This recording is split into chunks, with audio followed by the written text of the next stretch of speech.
এই দেশটা এখন অনেক খারাপ হয়ে গিয়েছে। এখন আমাদের দায়িত্ব হচ্ছে হলো এই দেশটাকে যেহেতু আমরা স্বাধীন করেছি, এই জন্য আমরা এখন এই দেশটাকে নতুন করে আবার গড়ে তুলব। আমার অনেক ভালো লাগছে, আমি এখানে আসতে পেরেছি এবং বই গিফটও পেয়েছি। কিন্তু আমার এখানে এখনো পর্যন্ত বই কিনা হয়নি। আমি আগেও 2বার এসেছি, 2বার বই দেখা হয়েছে এবং সেটা গিফটও পাওয়া হয়েছে। এখন আজকে কিছু পাওয়া হয়নি ঠিকই, কিন্তু গিফটটা পাওয়া হয়েছে আজকে। গিফটটা কার থেকে পেলে? কিছুক্ষণ আগে যে হোয়াইট কালার দাদুটা আসলো, সেই দাদুটার সাথে হচ্ছে কথা বলেছিলাম। তারপরে হচ্ছে প্রথমেই আমাকে নিয়ে গিয়েছিল গিফটটা দেওয়ার জন্য। সেকেন্ডলি আমাকে গিফট দিয়েছে চকলেট খাওয়ার জন্য। বলেছে যে চকলেট আনতে পারিনি বলে চকলেটের টাকা দিয়ে দিয়েছে। আমার দ্বিতীয় স্বাধীনতার এই বই মেলায় আমার অনেক ভালো লাগছে যে আমি এখানে আসতে পেরেছি। তারপর আবার দেশটা নতুন করে স্বাধীন হয়েছে। এখন আমি চাচ্ছি দেশটা গড়ে উঠুক, লোভ, হিংসা, ঘৃণা, অহংকার, দুর্নীতি মুক্ত সুন্দর একটা বাংলাদেশ চাই। এবং হচ্ছে কোরআনের রীতিনীতি অনুসারে এই দেশটা চলুক, কারণ এই দেশটা এখন অনেক খারাপ হয়ে গিয়েছে। এখন আমাদের দায়িত্ব হচ্ছে এই দেশটাকে যেহেতু আমরা স্বাধীন করেছি, এই জন্য আমরা এখন এই দেশটাকে নতুন করে আবার গড়ে তুলব। এখানে অনেক ময়লা ফেলা হয় এবং এখানে প্রচুর হাসিনা যে ডাস্টবিনটা সেটা আমার দেখা হয়েছে, সেই ডাস্টবিনে আমি কাছেও গিয়েছি আবার ময়লাও ফেলেছি। এখন আমি ওইখানে বলেও এসেছি যেন এটা যেন পেঙ্গুইন সিস্টেমে থাকে, যেরকম হচ্ছে মার্কেটে থাকে, যেরকম হা করে থাকে, তারপর সেরকম থাকে এবং সেরকম থাকে এবং তার মধ্যে হাসিনার সব ছবিগুলো থাকুক এবং সেখানের মধ্যে বাংলাদেশের যতগুলো ময়লা আছে সবগুলো ফেলে দেওয়া হোক। এরকম মনে হবে যে বাংলাদেশের সব আবর্জনা খাওয়ার জন্য হাসিনা হা করে আছে, যেরকম আগে টাকা খাওয়ার জন্য হা করে থাকতো।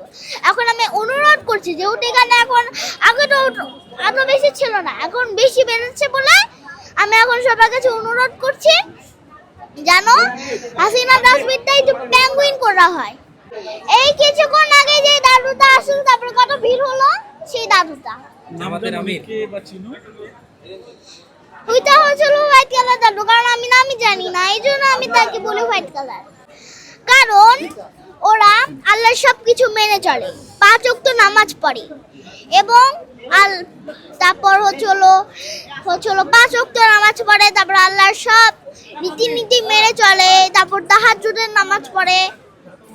সেটার জন্য আমার এগুলো খুবই ভালো লাগে, কারণ আল্লাহ বলেছে যে তোমরা যেই মানুষের সাথে চলবা সেই মানুষের সাথেই তোমরা জান্নাতে যাবা। মানে খারাপ মানুষের সাথে চললে জাহান্নামে, আর সব ভালো মানুষদের সাথে চললে জান্নাতে।